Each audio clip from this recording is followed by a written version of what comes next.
One of the things that I love about my job is it's not just about teaching kids Frisbee. It's also working on some life lessons. And so the main theme today was about boredom. A lot of times when I give kids a game to play, it's difficult or it might be easy. And so what I've noticed a lot of times in the past is there's always going to be a couple kids in every single class that if I give them a game where it's really, really easy, like spinning a Frisbee on their finger, the kids that can do it right away, they always say, easy peasy lemon squeezy. And then the kids that can't do it will say that it's too hard. I can't do it. And they'll just give up right away. And so I was asking a kid today, he said to me that he's bored. And I said, well, why are you bored? Well, it's too hard.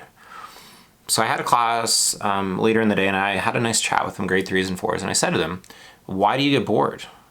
Sometimes it's because it's too easy. Sometimes it's because it's too hard. And I said to them, well, how can we change that? So instead of giving up and doing something else, how can we make the game more engaging? And so if it's really hard, make it easier. And if it's easy, make it more difficult, make it harder.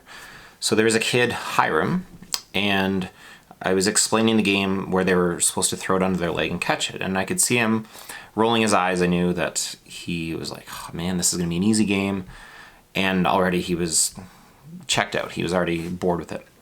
So I just made a point to watch him as the class started to play the game. And it was super easy for him. So he was throwing it under his leg and catching it. And the thing that I loved as he went along was he decided to make it more difficult on his own. So he started lunging. So he had to get down lower. And then he would throw the disc under his leg and catch it. So he made it more challenging on his own without me prompting it at all. And so I made a point to bring that up as we switched to the next game. And just said, check out what he did. That's really cool that he made it more difficult. He made it interesting. He used his imagination. So instead of going on to something else, instead of getting bored and stopping the game, he decided to make it a bit more challenging and have some fun with it. And then we did a game after that where we were throwing it behind our back and trying to catch it in front of us. And it was really easy for him again. He's a really gifted Frisbee player. And so what he did was he would throw it behind his back and then clap before he caught it. And he would clap 1 or 2 times, depending on how good the throw was.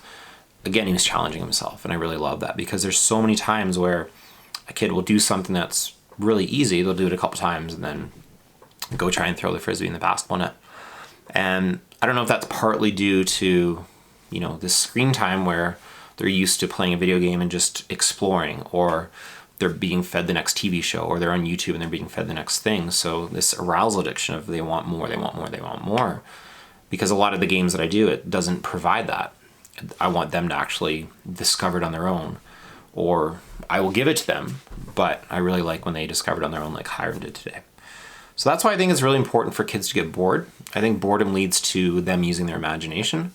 I think if they get bored and then go right to a screen or do something else, they never actually get to be in that moment and try and work through that and get to use their imagination. So I think that's why boredom's pretty important. And it was cool to see those lessons being reinforced and have a chance to talk to a group of 9 and 10-year-olds about boredom and why it's important to get bored and what can you do when you're bored to make that activity or that game more fun.